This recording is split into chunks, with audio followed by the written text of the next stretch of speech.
Fetus itu berarti dia sudah berbentuk, ya kan? Kalau kita bilang embrio, maka dia masih dalam bentuk sel. Kalau embrio.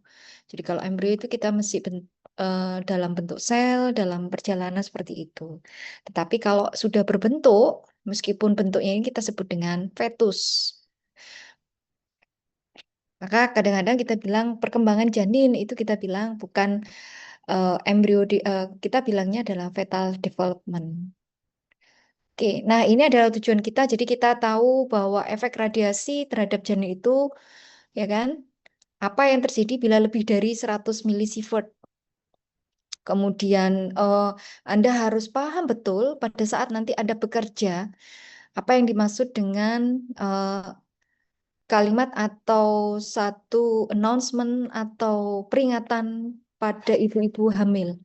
Jika Anda hamil atau merasa hamil, kalau Anda perhatikan seperti itu, maka Anda harus berbicara kepada petugas radiologi. Nah, itu ada maknanya, gitu loh. Seperti itu. Jadi pada saat nanti kalau umpamanya ada yang bertanya kepada Anda, pada saat Anda bertugas, ya kan, di pendaftaran atau mungkin Anda bertugas untuk melakukan pemeriksaan seperti itu, maka Anda bisa menjelaskan apa yang terjadi, apa yang bisa terjadi, resiko apa yang terjadi apabila kita tetap melakukan pemeriksaan dengan menggunakan radiasi pengeon pasti. Ya kan, kemudian ada beberapa hal yang lain. Bagaimana caranya kita menggunakan lodus, ya seperti itu. Oke, kemarin kita bilang bahwa embrio, ya kan, sel proliferasi sel semakin tinggi diferensiasi sel, semakin tinggi proliferasi sel, ya kan, semakin tinggi pembelahan sel, maka dia akan semakin sensitif, radiosensitif. Itu kita buktikan di beberapa sel-sel.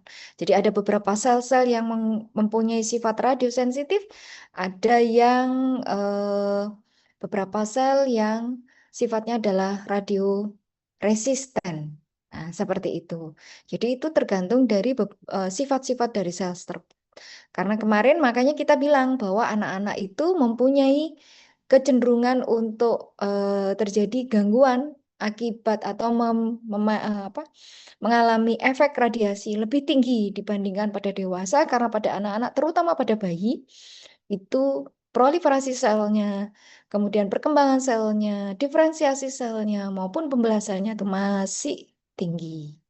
Seperti itu. Nah, ini juga terjadi pada janin. Cuman yang kita bicarakan di sini kalau pada janin, wong anak-anak aja bisa ya. Bagaimana janin? Nah, janin ini kita lihat week by week. Karena yang kita lihat adalah bahwa semakin tinggi radiasinya, probabilitas untuk terjadinya efek stokastik juga akan semakin tinggi. Seperti itu. Nah, apa yang terjadi pada anak-anak, apa yang terjadi pada fetus, ya kan? Itu tergantung dari total dose rate-nya, kemudian bagaimana radiasinya, kualitas dari radiasinya. Radiasinya itu banyak yang dihamburkan atau banyak berada di satu tempat tertentu dan sebagainya, dan juga tergantung dari stage of development-nya. Jadi perkembangan dari janin itu nanti pada saat janin tersebut keluar, apa yang terjadi pada janin tersebut, maka kita bisa perkirakan apa yang terjadi pada saat dia masih menjadi fetus. Tuh. Nah, ini ya kan? Coba Anda perhatikan ini sekilas tentang embrio development atau fetal development.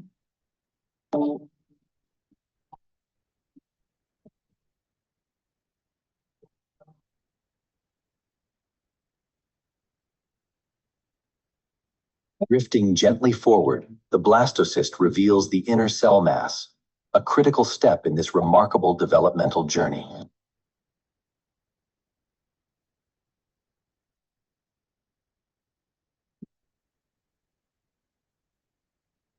Ini kemudian masuk ke dalam apa namanya? Masuk ke dalam endometrium. Nah, yang Anda perhatikan ini, apa yang terjadi di sini? Anda ingat pertama Neural kali folds slowly develop, forming a clearer central groove, the very beginning of the neural tube and the foundation of the brain. And here, in a moment of profound development, the neural folds gently close. Around the 5th week, the primitive heart tube begins its rhythmic contractions, initiating the first heartbeat. Oke. Jadi Anda lihat dari pertama kali ini sampai fetus usia sekian, ya kan? Berapa minggu ini.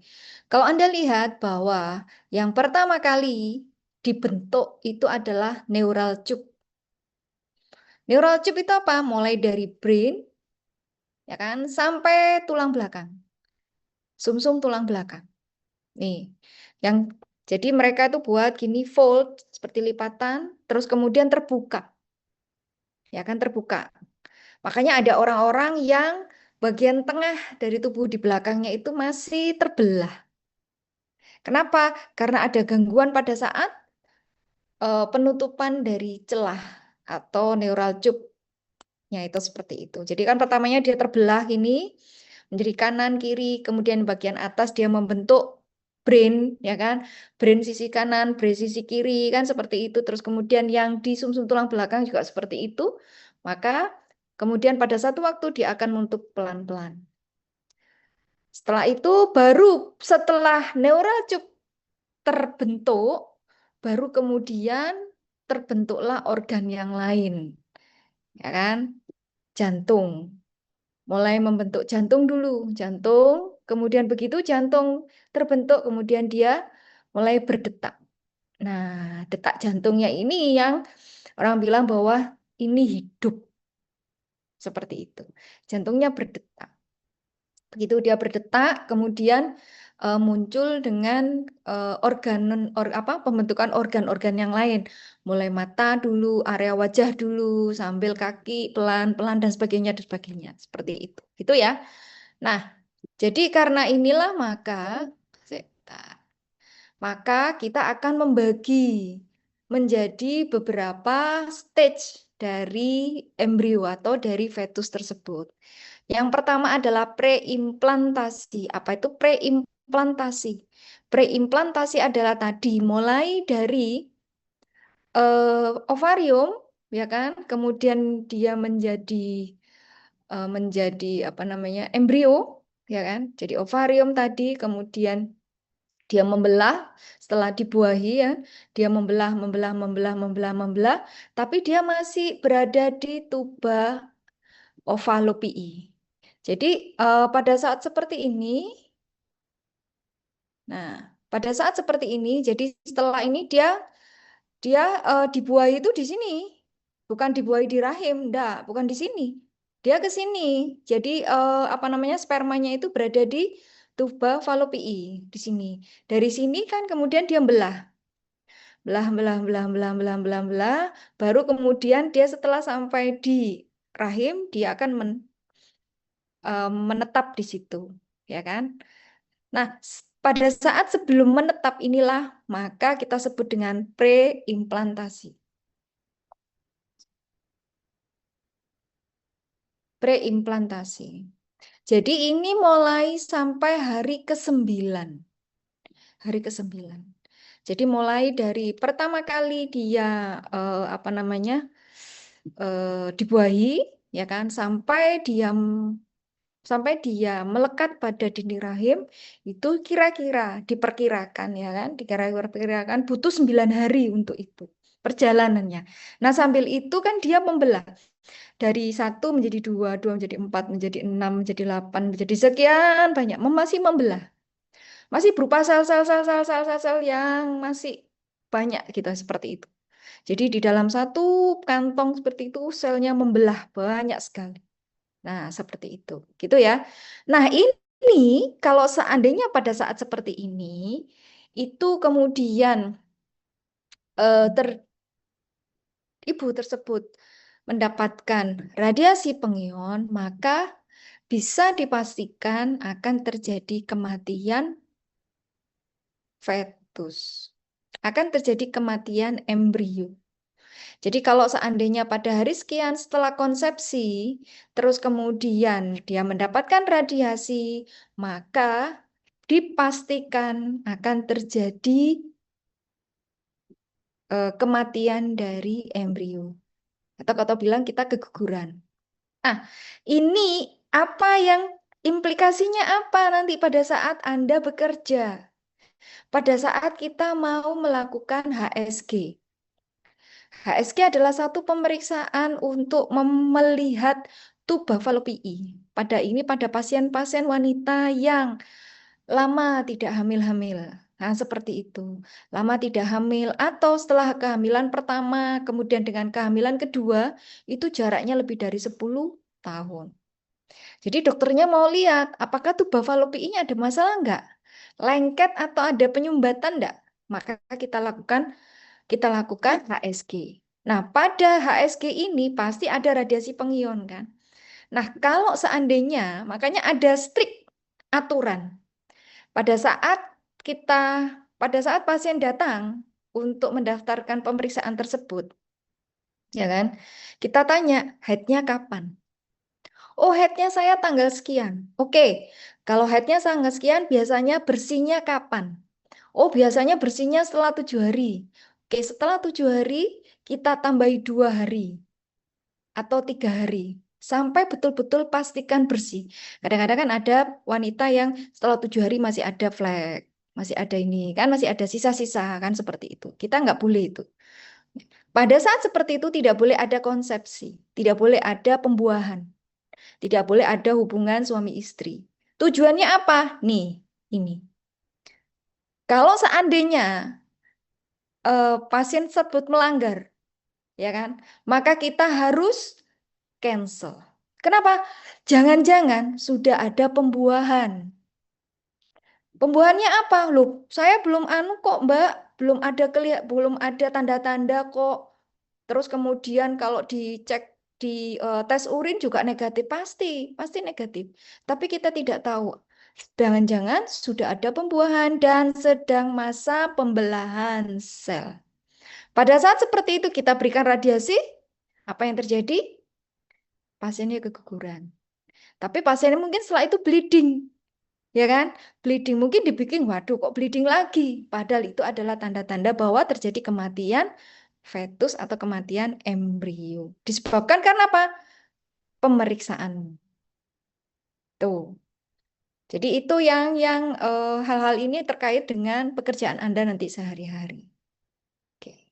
Nah, kemudian di 3 sampai 8 minggu. Kalau tadi belum nempel ya, belum nempel di rahim. Kalau sekarang sudah nempel di rahim, ya kan? Ada 9 hari kalau 3 sampai 8 minggu. Pada saat 3 sampai 8 minggu tadi Anda perhatikan. Sudah sampai di sini. Sudah muncul neural tube. Sudah mulai membentuk neural tube. Jadi sistem saraf pusat terbentuk. Kalau sistem saraf pusat sedang dalam perkembangan, dia sedang membuat banyak desain otaknya, kemudian sumsum tulang belakangnya, dan sebagainya. Seperti itu, Anda berikan radiasi pengion. Apa yang terjadi? Maka yang terjadi adalah satu, retardasi pertumbuhan. Apa dimaksud dengan retardasi pertumbuhan? Retardasi pertumbuhan mandek. Pertumbuhannya mandek.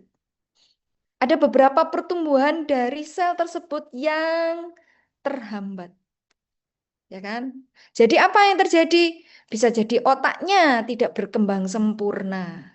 Bisa jadi sumsum tulang belakangnya tidak berkembang sempurna. Atau kayak tadi kan, tadi yang membelah kan neural tube-nya pertama jadi 2, kemudian dia pelan-pelan akan nutup. Nah, nutupnya ini tidak terjadi dengan sempurna. Nanti saya tunjukkan apa yang terjadi kalau neural tube tidak tertutup dengan sempurna. Seperti itu. Dan ini bukan stokastik lagi. Kalau ini deterministik pasti, karena langsung directly to embrio. Kan? Pada individu yang terpapar. Seperti itu. Oke. Ini berapa ininya? Anda lihat di sini. Berapa radiasinya? Oke. Tadi ini kan kita sampai di sini nih.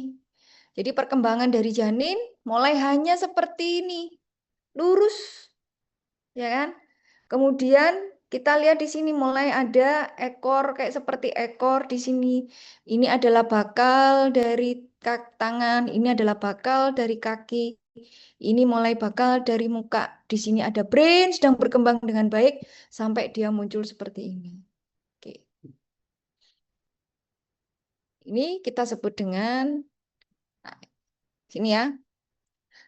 Tadi kan 3 sampai 8 minggu, 3 sampai 8 minggu itu menjadi satu fase yang sangat krusial untuk CNS, untuk sistem saraf pusat. Kan seperti itu. Terus kemudian lethal efeknya kalau seperti ini. Embrio tadi kan sampai 0 sampai 2 minggu ini berarti mulai dari dia preimplantasi sampai dia netep seperti itu, maka akan terjadi keguguran, miscarriage. Jadi keguguran seperti itu. Oke, next. 3 minggu ini akan terjadi gangguan development. Paling banyak adalah di sistem saraf pusat. Mungkin sistem saraf pusatnya otaknya satu nggak berkembang. Jadi kalau Anda pernah bilang ya seperti otaknya kurang 1 on, ya kan? Sebenarnya itu real. Realnya apa? Kalau Anda lihat nanti pada saat Anda bekerja, kemudian pada bayi-bayi yang perkembangannya itu tidak sesuai dengan usia. Jadi harusnya kan 3 bulan mulai tengkurap, ya kan? 5 bulan dia sudah mulai duduk. Dia 5 bulan tuh dia masih tiduran aja. Kayak orang ini. Tapi begitu kita lihat MRI-nya, dokternya kenapa sih perkembangannya kok nggak bagus ya? 9 bulan dia masih tiduran, gelebak-gelebuk, cuman masih apa namanya masih bisa tengkurap. Itu pun dibantu. Nah kan jauh. 9 bulan kadang-kadang anak-anak sudah duduk, sudah merangkak tuh untuk kemana-mana. Kan seperti itu. Sedangkan dia masih bisa tengkurap. Hanya bisa tengkurap. Perkembangan seperti itu. Nah, itu kalau kita MRI, memang satu otaknya itu bagus, satu otaknya itu lebih kecil dibandingkan satu. Nah, itu tadi. Ini kemungkinan terjadi pada saat neural tube, perkembangan dari neural tube tadi. Sekitar 3 sampai 8 minggu. Jadi kurang lebih sekitar 2 bulan. Jadi pada saat kurang dari 2 bulan, hati-hati dengan ini. Oke ya. Nah, terus kemudian berikutnya. Kita yang fetal growth. Fetal growth itu artinya apa? Semua perkembangan itu sudah mulai ada. Jadi bakal tangan sudah mulai ada, kaki sudah ada, kepala sudah ada, mata sudah ada, dan sebagainya. Sudah terbentuk semua. Sudah terbentuk, tinggal pertumbuhan. Jadi dia semakin besar, semakin gemuk, tangannya semakin kelihatan bagus, kan seperti itu. Nah, itu sekitar mulai 8 minggu. Jadi 2 bulan lebih sampai dia aterm. Aterm itu artinya matang. Aterm itu matang dan siap untuk lahir. Itu namanya aterm. Nah, seperti itu. Nah, kalau kayak gini, kira-kira CNS-nya bermasalah? Tidak. Dia tidak bermasalah, ya kan? Kelainan organ, pembentukan organ dari CNS atau sistem saraf pusat itu tidak ada masalah. Kenapa? Dia sudah terbentuk sempurna. Cuman ini kan bertumbuh kan? Bertumbuhannya dia berkembang. Fungsinya yang berkembang. Ya kan? Fungsinya. Jadi kan apa tadi itu? Otaknya sudah terbentuk sempurna. Sudah terbentuk. Tapi kan dia akan bertumbuh. Tumbuh seiring dengan fungsi dari otaknya juga mulai bertumbuh. Makanya kalau Anda perhatikan setelah 3 bulan dan sebagainya itu kita mulai dengarkan musik. Kita mulai dengarkan murotal. Kita mulai dengarkan ini. Dan pada saat itu biasanya anak itu bayi itu akan ada reaksi. Entah dia mulai nendang atau dia bergerak dan sebagainya. Itu menunjukkan bahwa otaknya mulai berkembang. Artinya fungsi-fungsi dari otaknya mulai berkembang. Dia sudah bisa mendengar. Dia sudah bisa mendengar, berarti kalau dia sudah mendengar, maka otaknya akan berkembang. Nah, pada saat itu Anda kasih radiasi. Apa yang terjadi? Fungsinya turun. Fungsinya turun. Otaknya bagaimana? Otaknya masih bagus. Fungsinya yang turun. Begitu fungsinya turun, apa yang terjadi? Pasiennya jadi on. IQ-nya rendah. Diajari 10 kali, orang lain sudah bosan, sebagaimana dia masih apa? Gitu. Seperti itu. Jadi nggak nyantol sama sekali. Seperti itu. Retardasi mental, IQ-nya jongkok. Kayak gitu. Semakin rendah, semakin semakin apa namanya muda pada saat dia mendapatkan. Jadi sudah berkembang bagus nih, semakin mudah dia mendapatkan radiasi, exposure dari radiasi, maka semakin jongkok retardasi mentalnya. Jadi kalau dia 9 bulan dia mendapatkan radiasi, dengan 6 bulan dia mendapatkan radiasi, dengan 5 bulan atau 4 bulan dia mendapatkan radiasi, maka bisa kita lihat berapa IQ-nya, berapa eh, apa derajat retardasi mentalnya. Jadi kalau dia 9 bulan dapat radiasi, mungkin retardasi mentalnya tidak seberapa. Tetapi kalau dia 4 bulan atau 5 bulan mendapatkan radiasi, maka derajat retardasi mentalnya jauh lebih berat daripada yang tadi 8 bulan atau 9 bulan. Oke, gitu ya. Nah, kemudian kita lihat di sini bahwa di sini akan juga terjadi organogenesis. Sudah terbentuk, Neng masih berkembang. Nah, kalau masih berkembang seperti ini, maka resikonya juga terjadi gangguan pembentukan dari organ. Itu kan, resiko terjadinya kanker semakin tinggi. Nih, itu ya. Jadi kalau itu tadi dari mulai lebih dari 8 minggu sampai aterm. Nah, kalau kita bagi-bagi lagi, nih 8 minggu sampai 15 minggu. 15 minggu kira-kira berapa bulan? Bagi 4. Kalau 16 bagi 4 berarti 4 bulan. Ini 4 bulan kurang sedikit ya, kan seperti itu.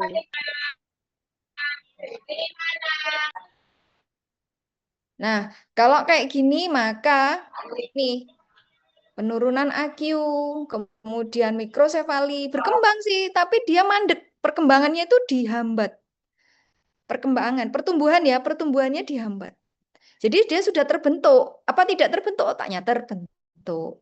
Kan tapi harusnya dia membesar, membesar, membesar. Tapi karena ada radiasi dia menetap. Nah, seperti itu. Gitu ya. Nah, kalau lebih dari 16 bulan apa yang terjadi? Maka juga akan sama. Pada saat 16 minggu, 16 bukan 16 bulan, 16 minggu ya kan, 4 bulan. 4 bulan. Pada 4 bulan ini makanya orang-orang itu kan sering melakukan satu, kalau orang Muslim ya, melakukan satu ritual atau satu doa ya kan seperti itu supaya apa? Dia betul-betul berkembang dengan baik. Ya kan? Janin berkembang dengan baik. Betul-betul pada saat 16 minggu itu betul completely developed. Nah, kalau ini mendapatkan radiasi, dia memang tidak seheboh kalau yang sebelum-sebelumnya. Tetapi tetap ada gangguan.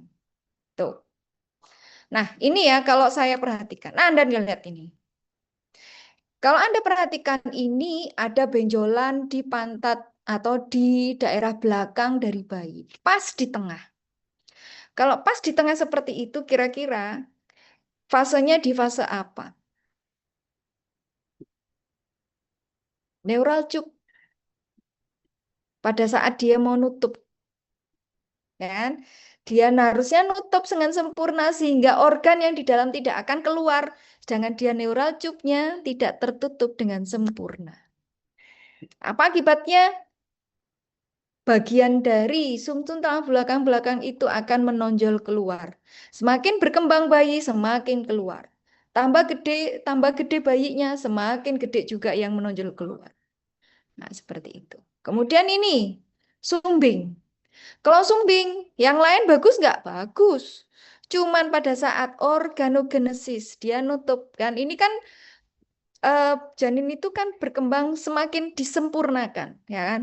Tangannya disempurnakan, jari-jarinya disempurnakan, mukanya, matanya disempurnakan, kan seperti itu. Berkembang sih, sudah selesai. Cuman kan ada penyempurnaan. hidungnya disempurnakan. Nah, pada saat itulah maka harusnya ini nutup, ya kan?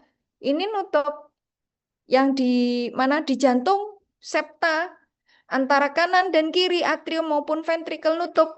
Kan seperti itu, mulai nutup.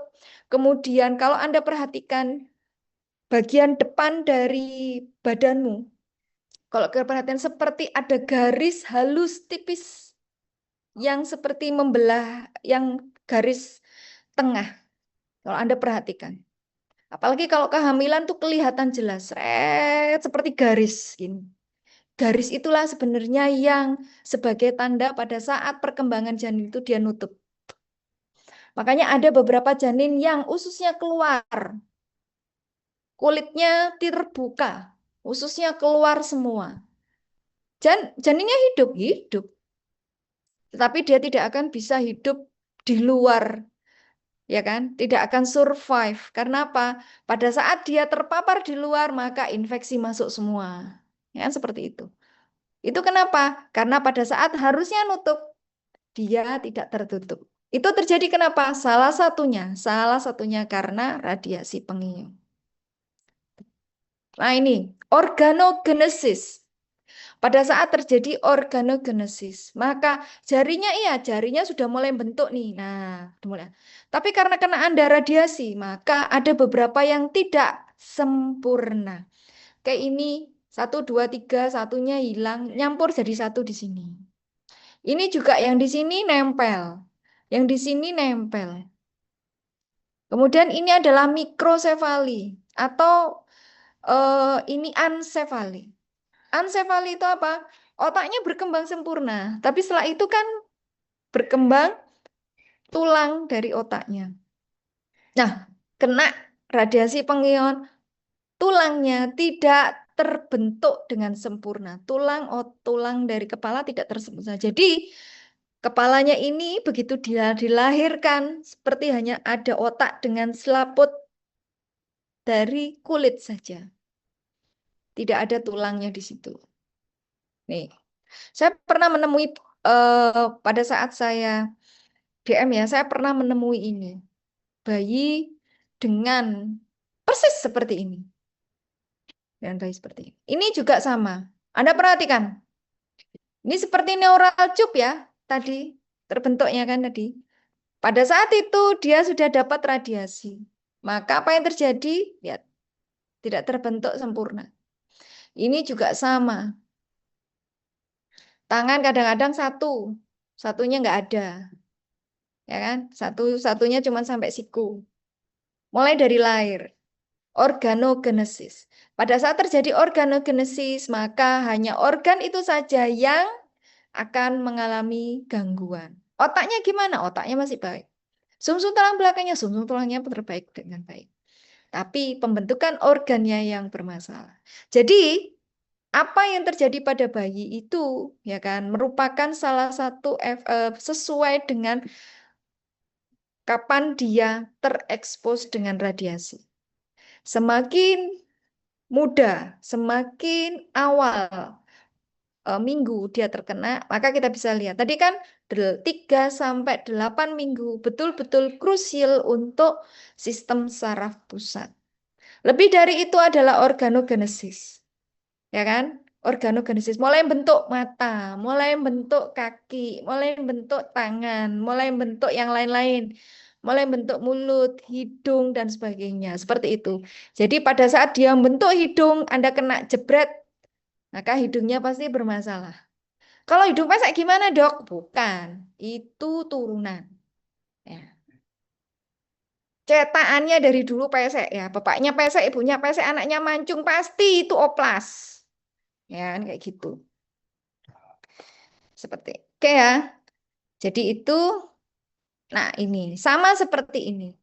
Dwarfism. Dwarfism ini merupakan salah satu efek dari radiasi pengium. Jadi pada saat dia pembentukan gitu, kemudian dia berhenti, ya kan? Maka akan terjadi pasiennya pendek, pertumbuhannya terganggu. Selain memang ada gen-gennya ya. Nah, ini Jadi apa yang terjadi dengan leukemia? Jadi kayak tadi sama seperti bayi. Sama seperti bayi. Bayi yang terkena radiasi dengan dosis tertentu, ya kan? Kemungkinan untuk terjadi probabilitas efek stokastik berarti kan? Probabilitas untuk terjadi leukemia atau kanker akan sangat tinggi. Bagaimana dengan janin? Sama. Pada saat dia sudah terjadi organogenesis, mungkin sistem saraf pusatnya bagus, organogenesis yang lain-lain bagus. Kemungkinan probabilitas terjadinya kanker atau terjadinya leukemia akan tinggi. Kapan muncul? Kita nggak tahu. Makanya kadang-kadang ada bayi, ada anak-anak usia 1 tahun, 3 tahun dengan kanker ginjal. Ya kan seperti itu. Dengan kanker yang lain-lain. Dengan leukemia dan sebagainya. Berarti kita perhatikan bahwa anak ini mendapatkan eksposur dari radiasi yang membuat probabilitas untuk terjadinya efek stokastiknya tinggi. Seperti itu. Gitu ya. Nah, kemudian kalau tadi dok, bahayanya gimana? Kalau kita sudah melihat bahayanya, efeknya. Bagaimana dengan proteksi radiasinya? Proteksi radiasinya, ingat kita punya beberapa modalitas.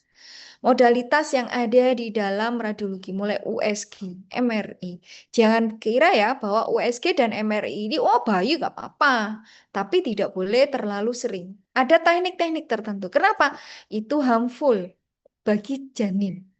Terutama pada janin-janin yang masih muda, di bawah atau masih dalam trimester pertama. Pasien yang di dalam trimester pertama tidak diperkenankan untuk lakukan MRI. Loh itu kan tanpa radiasi, ya. Tetapi magnetik yang di sana akan mengganggu pertumbuhannya. Tuh. Sama USG. USG iya, USG itu ada tekniknya. Tekniknya. Loh kan kita setiap bulan biasanya periksa dengan USG. Iya, tapi ada tekniknya. Untuk yang trimester pertama ada teknik-teknik tertentu yang harus kita perhatikan. Supaya apa? Tidak menimbulkan bahaya bagi janinnya. Seperti itu. Itu ya. Oke, nah kita nih ceritanya. Kalau pasiennya harus dilakukan foto X-ray. Foto X-ray. Bagaimana dok? Kalau foto X-ray-nya apa? Katakanlah ibu hamil ya. Ibu hamil kemudian dia jatuh. Dia jatuh, terus kemudian ada fraktur di humerusnya. Kan plain film loh. Kita lakukan foto X-ray konvensional. Nah, seperti itu bagaimana? Kalau hanya seperti itu saja, mungkin masih diperkenankan dengan catatan bahwa daerah pelvisnya betul-betul ditutup dengan timbal. Kita harus betul-betul perhatikan, tetapi ya kan, jangan abaikan dengan sinar hambur. Ya. Dok, cuma di humerus aja jauh, dok. Kan katamu, ya kan? Sedikit banyak dari X-ray itu pasti akan berpengaruh pada janin. Kita jangan melupakan dengan efek stokastik yang tidak mengenal ambang batas, ya kan? Jadi kalau pasien-pasien seperti itu tetap kita berikan edukasi. Kita berikan edukasi, kita berikan ini bahwa pemeriksaan ini penting karena Pak dokternya mau lakukan reposisi, ya kan? Dokternya mau melakukan apakah ini digips atau harus dioperasi, kan seperti itu. Atau bagaimana? Nah, tentu dengan pemeriksaan dengan tindakan-tindakan proteksi radiasi kita bisa ini kan. Jadi pasien itu paham. Jangan sampai Anda berpikir, Bu pakai ini ya, Bu pakai ini ya. Tiba-tiba kemudian pasien melahirkan bayi dengan kelainan tertentu. Dia katakanlah menuntut Anda bisa nggak? Bisa. Kenapa? Meskipun bukan menjadi satu jaminan ya bahwa pemeriksaan itu akan menyebabkan satu kelainan pada janin. Tetapi probabilitasnya tetap ada. Jadi kalau Anda tidak memberikan pengertian seperti itu, maka itu akan Anda seperti mengabaikan hak dan kewajiban dari pasien untuk mendapatkan informasi lebih tentang pemeriksaan-pemeriksaan tersebut. Nah, bagaimana kalau pemeriksaannya LS, vertebra? Anda diajari kan? Vertebra. Kalau vertebra maka ini dosis maksimumnya adalah diperkenakan sampai 10 mg. Dengan catatan, mau tidak mau. Bisa, tidak bisa. Pemeriksaan ini adalah pemeriksaan yang krusial. Tapi sekarang kita punya MRI, ya kan? Kalau kita bisa menghindar dari X-ray, kita bisa punya PMI. Tetapi kalau memang satu pemeriksaan, satu sarana kesehatan tidak mempunyai itu dan harus melakukan itu, maka Anda bisa menjelaskan kepada keluarga dan pasien apa efeknya. Dan Anda harus perhatikan bahwa dosisnya tidak lebih dari 10 mg. Tuh ya. City restricted. Hampir orang yang kemarin saya pernah menguji kompre, kakak kelasmu mungkin agak jauh ya. Kakak kelasmu ya.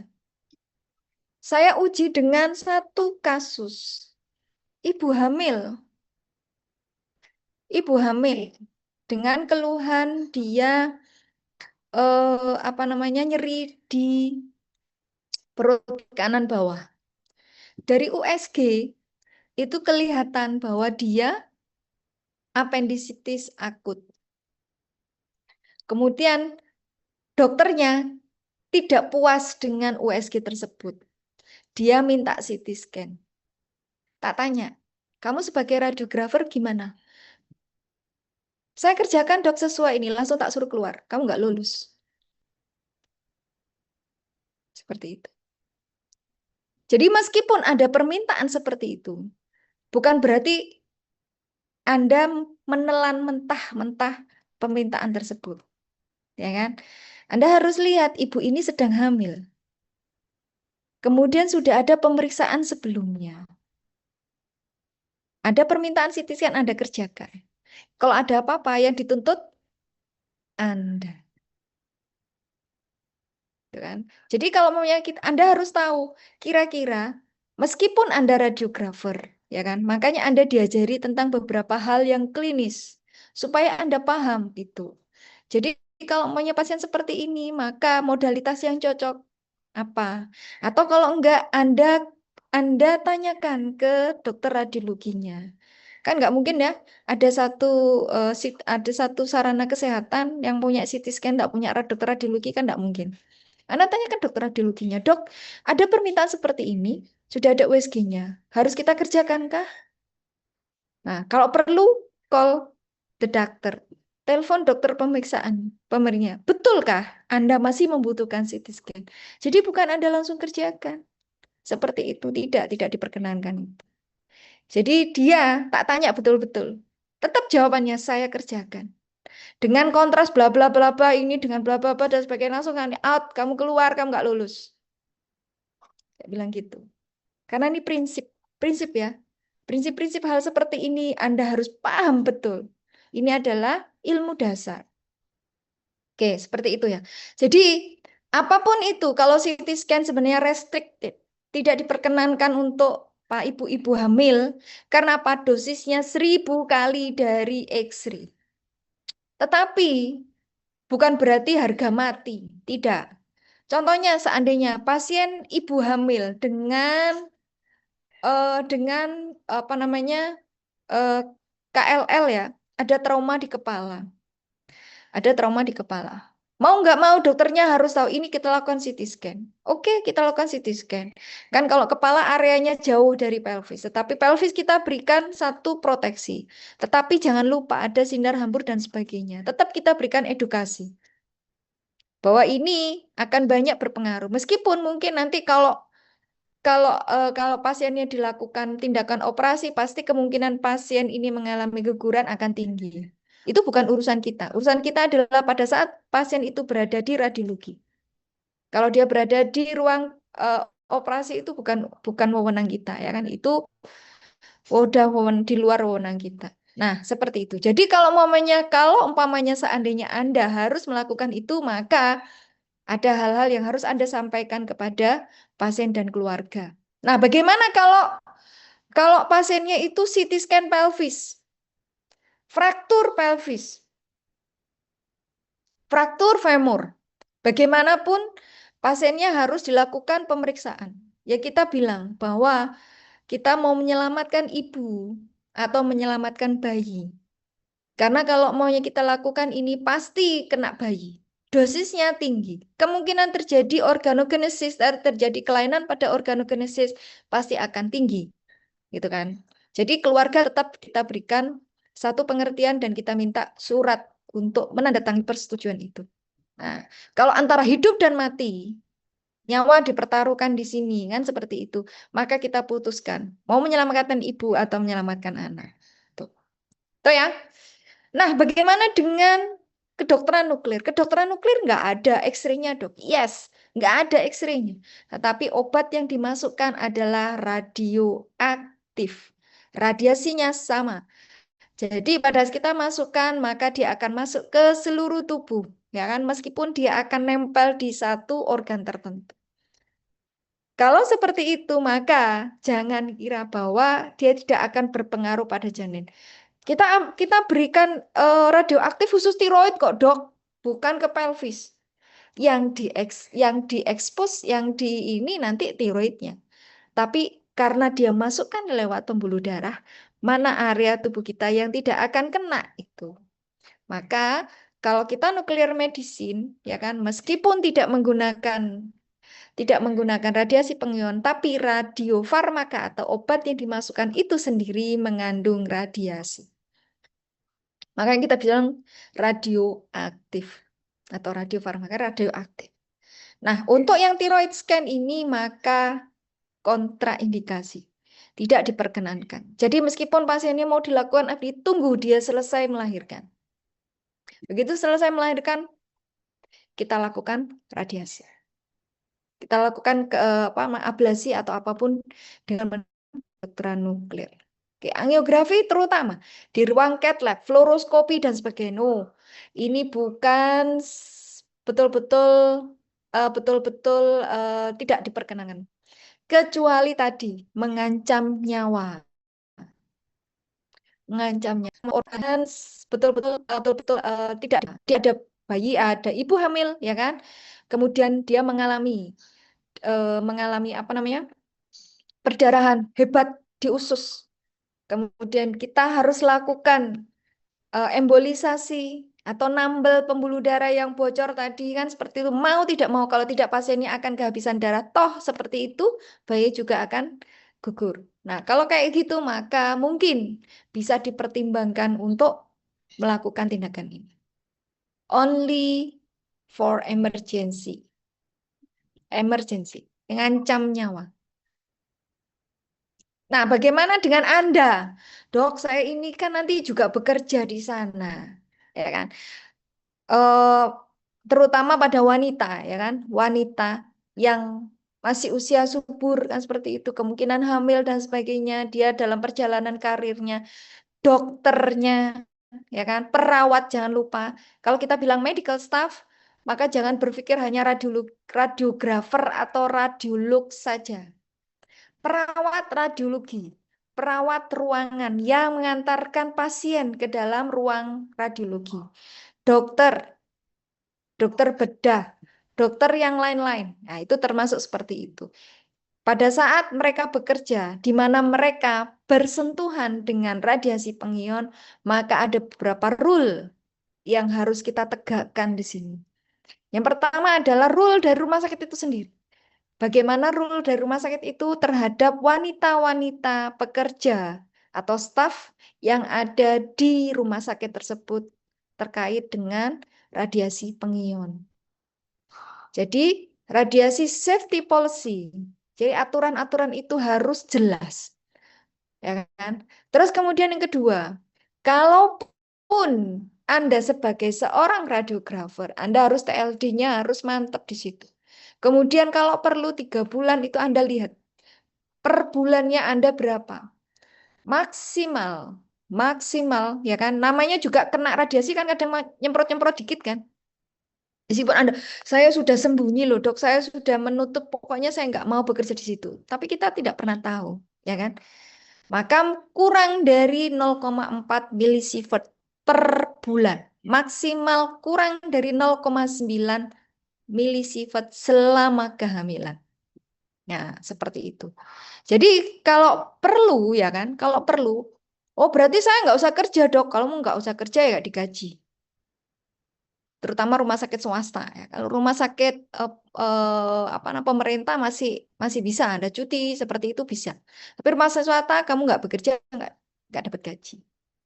Ya, seperti itu. Jadi kalau kayak gitu apa yang kita lakukan? Maka kita berusaha untuk menghindari area-area di mana kemungkinan terjadi radiasi, kemungkinan dilakukan pemeriksaan X-ray itu berada. Termasuk mungkin ya kan, Anda mungkin masuk ke ruang MRI masih diperkenankan. Sebagai pekerja, sebagai operator, bukan berada di dalamnya. Anda berada di USG, nggak ada masalah. Bagaimana dengan panoramik? Ya kan? Bagaimana dengan mamografi? Sekecil mungkin Anda menghindar dari ruang-ruang tersebut. Ya, seperti itu. Gitu ya. Jadi, modifikasi dari pekerjaan itu harus Anda buat. Kalau maunya Anda ditakdirkan menjadi kepala ruangan, kepala ruang radiologi atau instalasi, maka Anda buat rule-nya. Kalau maunya anak buah Anda nanti ada yang hamil, Pak, saya lagi ini nih, lagi ngidam. Loh, hamil? Iya, masih berapa bulan? Masih 1,5 bulan. Maka Anda harus buat, kamu bekerja di area ini, area ini, area ini. Kamu tidak boleh mendekati area ini, area ini, area ini. Seperti itu. Kemudian kamu harus mengatur seluruhnya. Kan Anda juga nggak mau jadi pekerja doang, toh? Lain kan harus punya cita-cita atau karirnya sampai di atas kan seperti itu. Anda harus mengatur workflow-nya. Supaya apa? Selamat semuanya. Keselamatan dari pekerja radiasi itu bisa Anda jamin. Oke. Ada pertanyaan?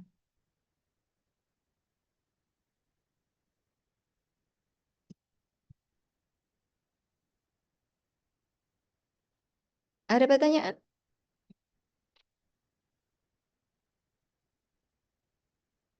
Ini liburnya lumayan panjang ya. Rabu, Kamis, Jumat. Jumat itu kan nanggung. Jumat Anda masuk?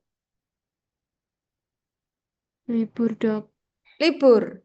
Ya, Rabu, Kamis, Jumat, Sabtu, Minggu, Senin. 6 hari. Luar biasa. Jumat itu beberapa ada yang praktikum juga ya Bu, sehari. Praktikum. Beberapa. Iya, beberapa kelompok aja jadi nggak semuanya. Oh, sial berarti. Iya. Kelompok sial. Oke, ada yang mau ditanyakan? Jadi rule-nya ya. Rule-nya itu seperti itu. Anda harus paham betul itu. Ini saya berikan karena ini akan Anda terapkan nanti pada saat jangan pelit untuk memberikan informasi. Jangan